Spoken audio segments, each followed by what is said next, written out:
Nakuha ng Barangay Ginebra ang Game 1 ng Best of 5 series nito kontra sa kanilang karibal na Meralco Bolts.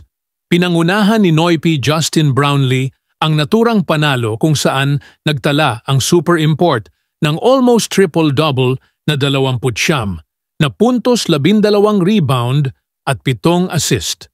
Bukod kay Brownlee, pinundi rin ni Scottie Thompson ang ilaw ng Meralco sa kanyang 19 na puntos, 5 rebound at 5 assist. Kuminang din para sa Ginebra sina Japet Aguilar na nagtala ng 10 puntos, 7 rebound, 1 assist at Stephen Holt na nagtala ng 14 na puntos, 5 rebound, 1 assist. Samantala, nagtala naman ang nagbabalik barangay na si Devance ng 2 puntos sa 6 na minuto nitong paglalaro. Target ng Ginebra na makuha pa ang 2 panalo para tuluyan ng tanggalan ng kuryente ang patuloy na nagtataas ng singil na Meralco.